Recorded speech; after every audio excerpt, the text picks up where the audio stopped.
Este mes de setembro, que acaba de empezar, será o mes dos festivais galegos. Os principais certames de Galicia, que tiveron que suspenderse, volverán a celebrarse durante as próximas semanas. Na provincia de Ourense, a edición número 5 do Vía 14, o Festival Internacional de Curtametraxes de Verín, que tiña xa previsto un cambio de data, inaugurará este excepcional mes cinéfilo festivaleiro. Esta edición é moi particular en moitos sentidos. Primeiro, nos fixéramos xusto antes da pandemia, fixéramos un cambio de data que xa é complicado de por sí, porque facíamoslo en decembro. En decembro aquí é unha época moi mala, fai moito frío, ás 6 da tarde xa hai unha néboa que parece Mordor isto. Entón xa decidimos, despois de 4 anos, vámonos ahora que xa temos unha estrutura un pouco estable, vamos a cambiar de data. Mantense o mesmo esquema. Qual foi o problema? O ter unha sala menos de proxección, tivemos que seleccionar menos curtas. Pasamos de ter o ano que máis tivemos igual a concurso, fora de concurso, unhas 100 curtas, unhas 100 películas. Este ano, en total, a concurso temos 38, ainda pode caer algunha porque estamos negociando, e en total, con todas as homenaxes e coas proxeccións fora de concurso, pois creo que temos unhas 50 películas. Entón, é unha merma considerable, pero claro, ten que ser así para que a xente poda, non sempre facemos 2 repeticións de cada sesión para que a xente poda vir, entón decidimos que ao ter solo unha sala de proxección tiñamos que disminuir as curtas. Entón, por esa parte, a sección oficial é igual con menos curtas por culpa da COVID, e o esquema é o mesmo. Sempre temos, todos os días da semana, temos unha actividade paralela. Sempre ás 8:30, todas as actividades son ás 8:30, e nese esqueleto de paralelas vanse pondo seccións oficiais antes e despois.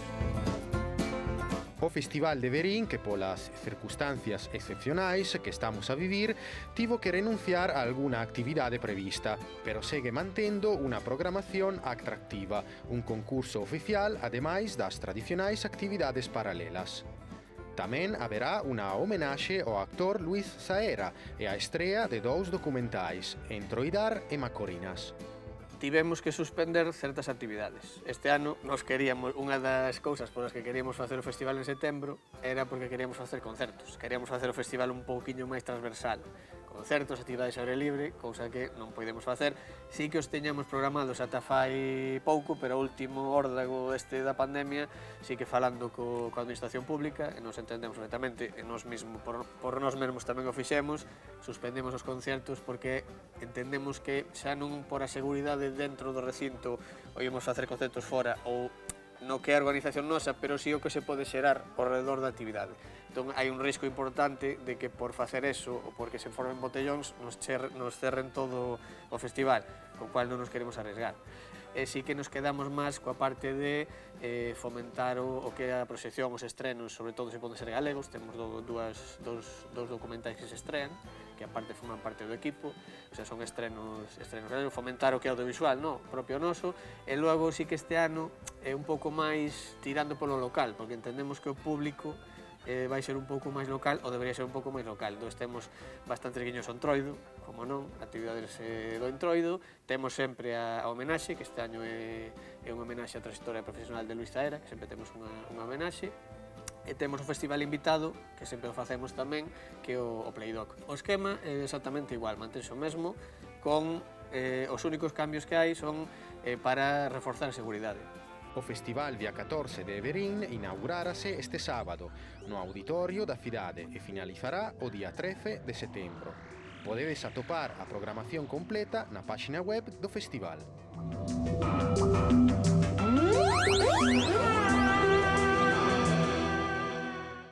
No mes de novembro entrevistamos ao cineasta Luís Avilés en ocasión da estrea do seu documental Idénticas no Cineclube Padre Fijó de Ourense. Imos a ver que nos contou o director. Voltamos aquí ao plató de Cinefilia. Hoxe temos un invitado especial, Luís Avilés.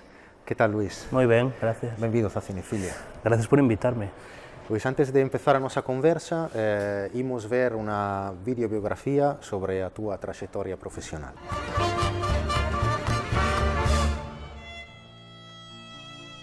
Formado en dirección e montaxe no Centro de Estudios Cinematográficos de Cataluña, Luis Avilés Vaquero dirixe a súa primeira curtametraxe no 2003, A Subela, rodada en 35 milímetros. O filme, protagonizado por Xosé Manuel Olveira Pico e María Bouzas, tivo un recorrido moi amplo, proxectándose nun centenar de festivais. A longametraxe Retornos, do 2010, producida por Vaca Films, tamén chega a festivais importantes como Montreal, Valladolid ou São Paulo, ademais de ter un importante recorrido en salas comerciais. Paralelamente ao cinema, Luis Avilés desenvolve a súa actividade profesional como realizador en programas de televisión como Criaturas e Casamos, e dirixindo varios videoclip. A curtametraxe multipremiada Unari, protagonizada por Antonio Durán Morris, é do 2015, mentres do 2010 é Os Días Afogados, un documental codirixido con César Souto. Unha mirada sensible, rigurosa e necesaria sobre a construción no 1992 do embalse de Lindoso que provocou o anegamento das aldeas de Aceredo e Buscalque na provincia de Ourense. Os Días Afogados, ademais de gañar un Mestre Mateo como mellor documental, proxectouse en numerosos festivais internacionais, recibindo importantes premios en Miradas Doc, Alcances ou Fidox, entre outros. O último documental de Luis Avilés titúlase Idénticas, outro filme necesario que conta a historia de dúas irmáns xemelgas de 7 anos de Lousame, que padecen unha enfermidade ultra rara, a heteroplasia ósea progresiva. O filme fala da vida das nenas, pero tamén da dos seus pais e de todo o que supón vivir con esta enfermidade. Cando supimos o diagnóstico, para min foi desgarrador, demoledor.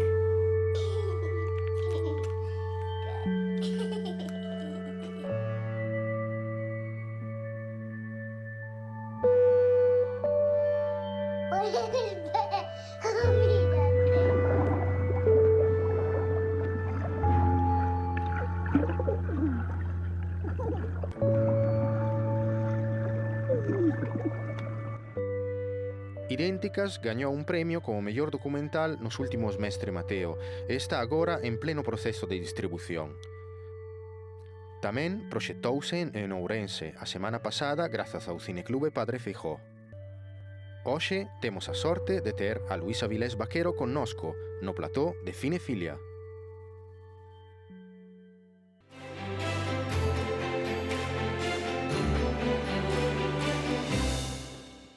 Pois voltamos aquí no plató de Cinefilia con Luis Avilés. Luis, eu quería preguntarte antes de todo sobre o teu último traballo, Idénticas. Como chegaste a esta historia ou foi a historia que chegou a ti? A historia chegou a min dunha maneira un pouco por azar. É dicir, eu a familia protagonista da película coñecíaos de vista, porque son tamén de Noia, en Noia pois un pouco nos coñecemos todos. Sabía que as nenas tiñan algo, pero non sabía exactamente o que. E foi a través de Javi Rey, do actor, que é de Noia e que é amigo da familia, tamén é amigo meu, que me pediu se eu podía facerlle unha peciña curta aos pais para que eles nas súas charlas que dan sobre a enfermedade puderan utilizala para explicar dunha maneira máis clara de que iba o que lle pasaba ás nenas, non? O relato deles para min foi tan alucinante de coñecer o que lles estaba sucedendo, sobre todo de telo tan cerca no meu caso e de non ter conciencia de realmente o que pasaba aí, que despois de pensalo moito decidín que iba a facer un documental con ese traballo para, sobre todo para botar unha man, porque creo que o noso traballo tamén debería ter un pouco esa vertiente, non? Unha vertiente de axudar. Sí, eso, de feito, é un documental duro, pero tamén ten unha ética que me parece importante de fondo, está retratado moi ben, de forma moi rigurosa, ademais. Como construíste a historia a nivel narrativo? Porque a voz en off ten un papel importante, pero lo fiches construindo pouco a pouco, ou foi na montaxe máis, ou tiñas un guión máis ou menos establecido? Non, eu non tiña guión. O que non quería eu, sobre todo, era que a miña ollada fora invasiva, porque a historia en sí me parecía tan sumamente potente como para que fora contada dunha maneira moi nítida baixo o punto de vista sobre todo dos pais, non? Entón o que eu pretendín en todo momento é retratar un día a día, que é o día a día dunha familia que convive pois cunha enfermedade ultra rara.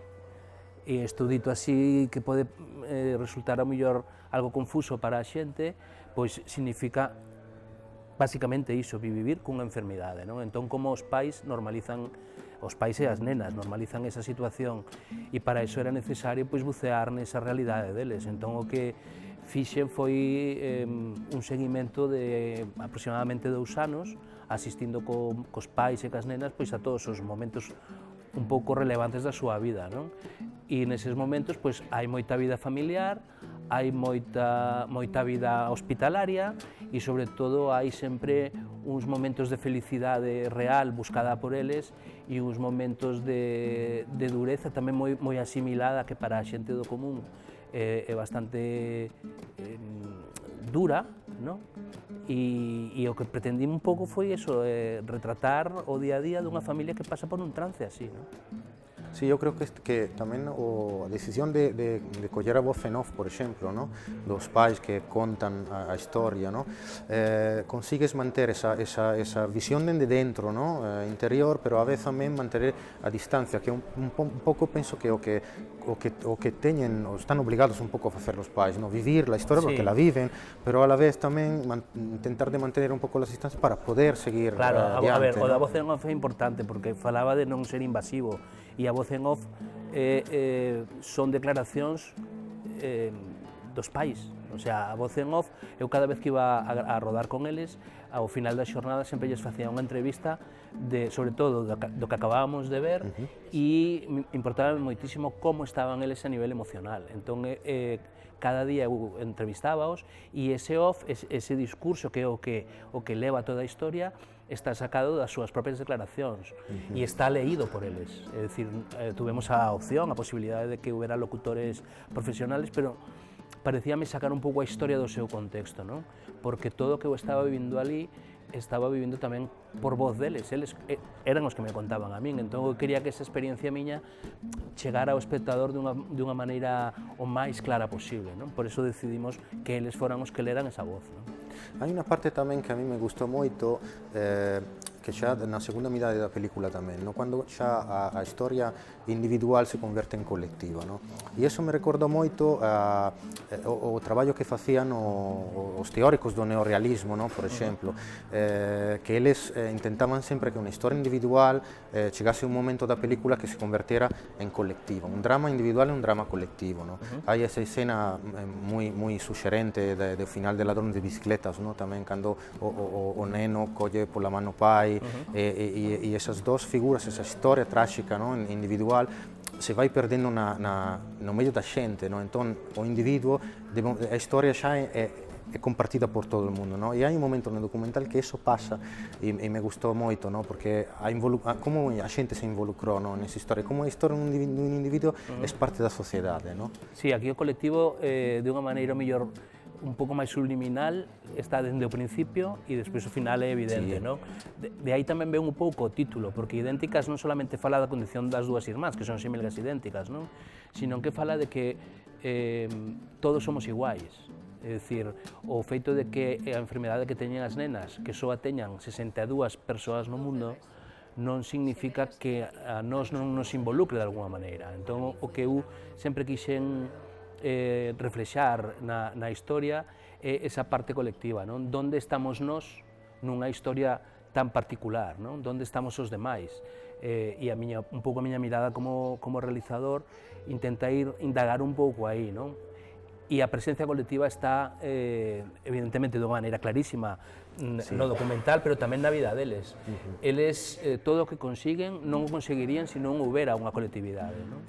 E realmente o importante desta historia, aparte do tesón dos pais, da felicidade das nenas, é a cooperación do resto da xente. non? Que fai desta historia unha historia colectiva, claro. A semana pasada foi a proxección do teu documental adentro do ciclo do Cine Clube, non? Que tal foi a acollida da xente? Ben, nos diferentes sitios onde proxectamos e podemos ter un contacto coa xente, a xente ao principio vai un pouco temerosa, porque as nocións ou as informacións que teñen sobre a peli, pois eso, falan dunha enfermedade ultra rara, de dúas nenas, entón a xente ten un pouco de recelo a ir porque vai a pasar mal. Pero ao final o que te atopas é unha historia de moita loita, de momentos moi duros, pero con unha esperanza ca que non se conta, non? Entón o público, cando recibe eso dunha xente que está metida nun problema tan grande como é o de ter unhas fillas amenazadas por unha enfermedade, e se atopan esa luz que irradian todos os personaxes da peli, ao final, dentro da impotencia que sintes de non poder botar unha man, sales con certa esperanza, non? De ver a peli, de que loitando, en certo modo, entre todos hai un camiño posible, non? Ese é un pouco tamén o tema da peli, non?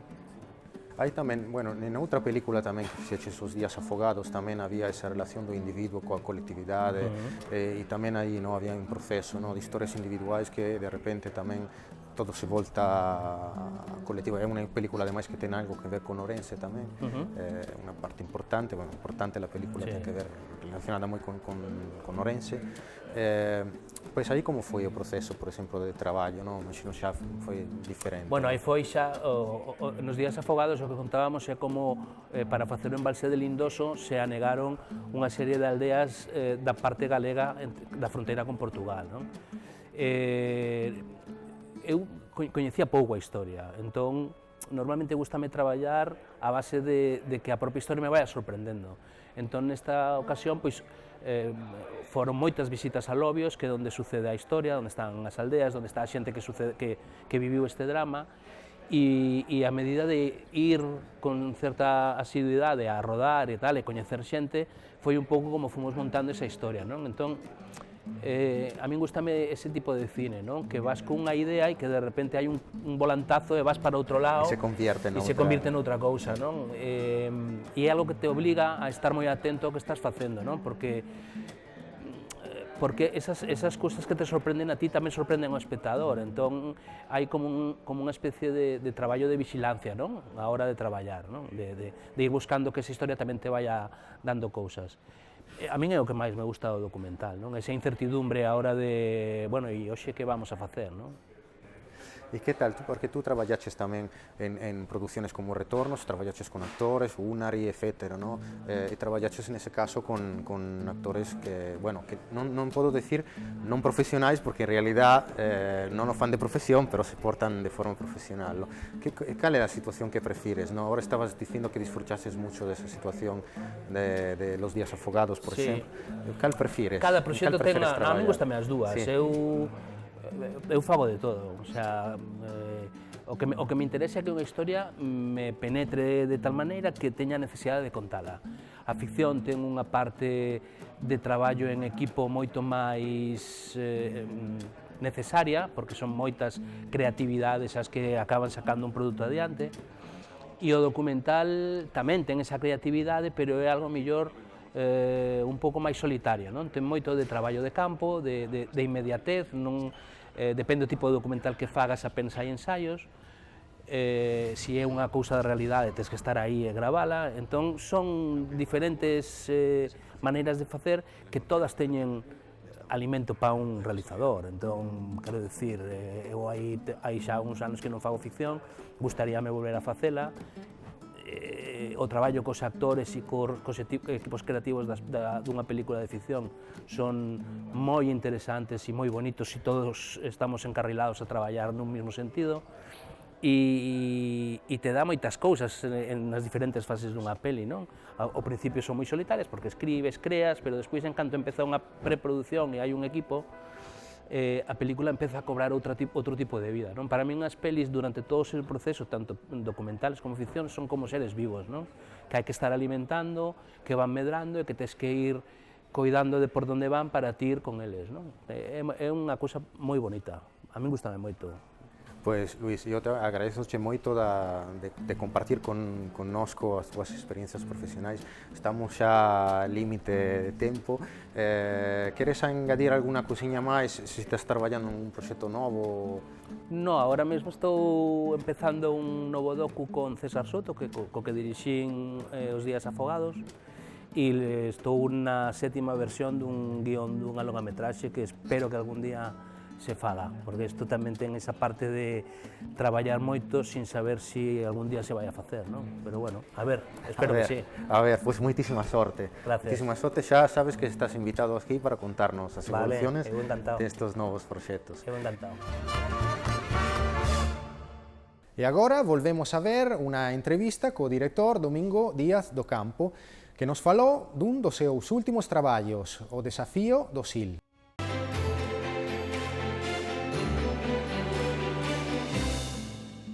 Voltamos aquí ao plató de Cinefilia con o noso invitado especial de hoxe, Domingo Díaz do Campo, produtor e director en Social Dogs. Que tal, Domingo? Benvido a Cinefilia. Moitas gracias, encantado de estar aquí. Pois ti tes xa feito moitos traballos, pero eu empezaría a falar do desafío do Sil, que vimos agora o tráiler. Fálanos un pouco deste proxecto, como surxiu a idea, porque está moi relacionado con Ourense tamén. Bueno, o desafío do Sil é un documental fruto dunha casualidade, non? Eu me escapo con certa frecuencia ás bibliotecas a traballar, porque é a forma de desconectar o móvil e non poder concentrarme, e nunha biblioteca na Coruña, cando saía nos libros recomendados, estaba o libro A construcción dos Saltos do Sil, 1945-1965, de Susana Chávarri. Entón, bueno, o collín, mo levei, e lembro que o lín nunha fin de semana. Claro, aí vin, falaba de zonas que eu coñecía, eu son de Valdeorras, como sabes, de Petín, saían os pais de compañeros meus de clase, donde era unha historia moi familiar. Tuven como unha semana así de maduración, me puxe en contacto con Susana Chávarri e merquei os dereitos do libro. Entón, digamos que foi unha casualidade que me levou a contar unha historia que para min era, por outra banda, en certos aspectos coñecida. Non a historia da construcción, sino si os efectos desa construcción. Sí, porque ademais se fixo nun período de historia de España moi delicado tamén, porque saía España da Guerra Civil, entón foi unha empresa titánica en un momento moi especial da historia de España. Sí, foi un momento donde non había prácticamente enxeñeiros, donde non había man de obra especializada e, sobre todo, onde non había maquinaria. Entón, eles comenzaron a traballar no ano 45 e moitas das presas foron levantadas con moi poucos medios técnicos.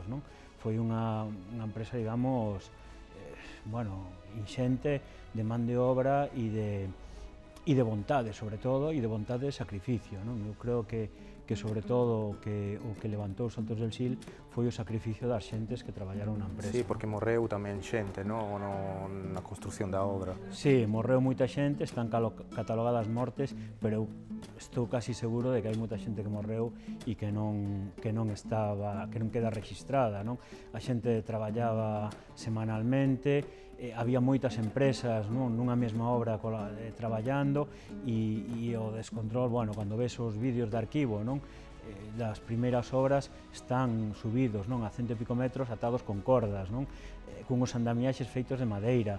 Entón é moi interesante ver o material de arquivo, porque ao principio están con boina, con americanas, con zocos, e con prácticamente sin ninguna protección, e nos vídeos últimos os ves con casco, con arneses, con as medidas de seguridade.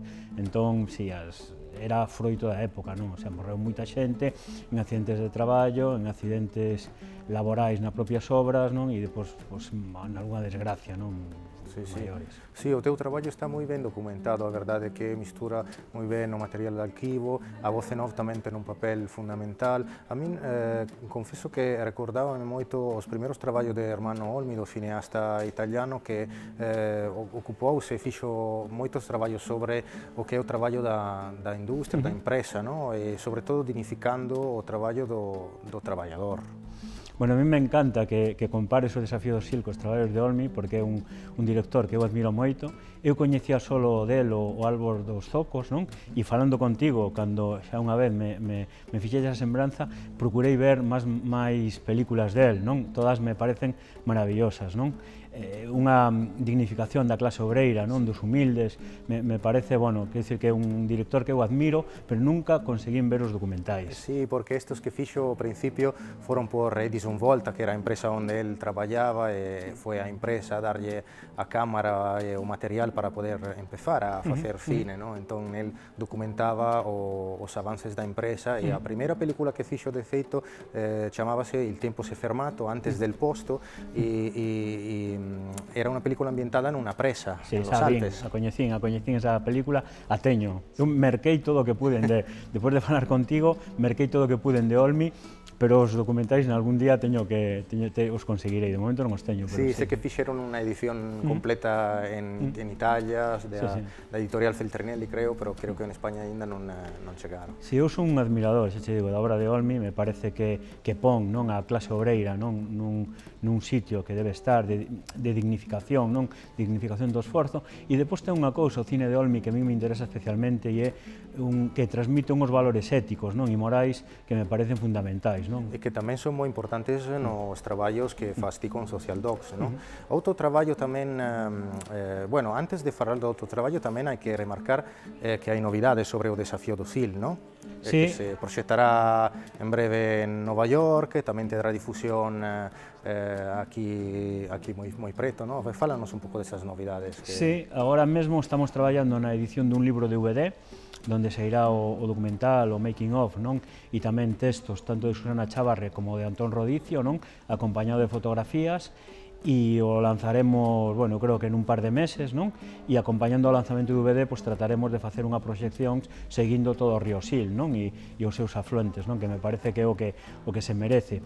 E agora regresamos recentemente en Nova York por outro traballo que estamos facendo, e temos confirmada que estrearemos, non? En o Desafío do Sil en Nova York en outubro ou novembro deste ano, co cal, bueno, pois esta entrevista ven como moi nos pilla con novedades con respecto ao proxecto, non? Pois parabéns, a verdade. E sí que agora sí que falaría de outros proxectos tamén, Muller é Muller, que creo que é outro proxecto tamén que tivo unha difusión bastante importante, que va na liña sempre desos valores, no? Que para ti é importante un documental feito de varias voces, varias xeracións, no? Sobre a evolución do feminismo, no? Sí. Fálanos un pouco deste proxecto. Muller é Muller é un proxecto que xurde cando eu leo un artigo de prensa, non? Sobre un estudio que se fai en Hispanoamérica sobre a transmisión de valores das aboas ás netas, non? Entón me parece moi interesante e empezo a investigar, non? Me parecía, bueno, un feito importante, non?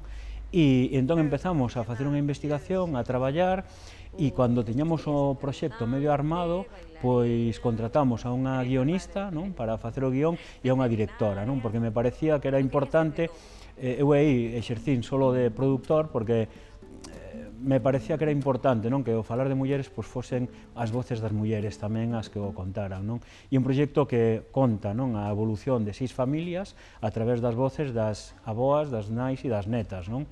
E, bueno, un proxecto tamén que nos dá moitas alegrías e que ahora recentemente, pasado o 8M, o Día Internacional da Muller, pois se proxectou tamén en varias localidades. Outro proxecto que tamén enfoca sobre diferentes xeracións e puntos de vista e sobre o traballo tamén é Noitiña, non? Fálanos un pouco deste outro proxecto. Noitiña é a historia de Jennifer, que é unha rapaza de Sardiñeiro, en Fisterra, que é patrona de pesca, non? E o seu soño é herdar o barco que o seu pai herdou do seu avó, non? E que todo o mundo lle dice que, bueno, que sendo muller, que vai ter moitos problemas e demais. E ela dice que ten que seguir, non? O documental, digamos, é a loita, non? De Jenny, que todo o mundo lle chama Noetiña, polo nome do barco, non? Para exercer un traballo que é considerado en gran medida masculino, non? O de patrón de pesca. A mí me parece moi importante relacionar estes dous proxectos, porque Mulleres Muller é un proxecto moi coral, non? Donde aparecen 6 familias, 3 mulleres, non? Bueno, en algún caso son 4, porque hai unha bisneta, non? E é como me parecía que eran demasiadas voces e cando fixemos este proxecto, que tamén é un proxecto dirixido e guionizado por mulleres, non? Cando estaba facendo o guión, Gabriela, que é a directora e a guionista, entrevistou a moitas persoas, non? A moitas mulleres. E hubo un momento dado que me dice, mira, encontrei aquí unha rapaza que me parece que queda moi ben, que funciona moi ben, e non sei si propoñerche que nos centremos solo nela, non? En vez de contar unha historia máis coral. Entón, vamos, sin nada máis, xa dixen que sí, non? Porque me parecía que Mulleres Muller habíamos feito, digamos, esa casi un estudio, non, sociolóxico, porque había traballado, non, na selección das familias unha socióloga e unha psicóloga para, bueno, amosar, non, que ver a xente do interior, do mar, non, xente con estudios, sen estudios, xente que había traballado fora, mulleres que non habían traballado, non, e en Noetiña, pois, nos apetecía centrarnos, pois, nunha soa protagonista, non, entón, de algún xeito, a estructura, non, e a forma de narrarse de Noetiña é deudora de Mulleres Muller, porque rompe, non, o que habíamos feito ali, non. Pois parabéns, Domingo, a verdade, xa non temos máis tempo a disposición, pero voltarás aquí a contarnos as túas próximas novedades cando as terás máis adiante. Encantado de estar aquí contigo, cos teus televidentes e de vir a Ourense sempre. Moitas grazas a todos e a todas por seguirnos. Vémonos a semana que ven, aquí en Telemiño. Mentras tanto, como sempre, buone visioni!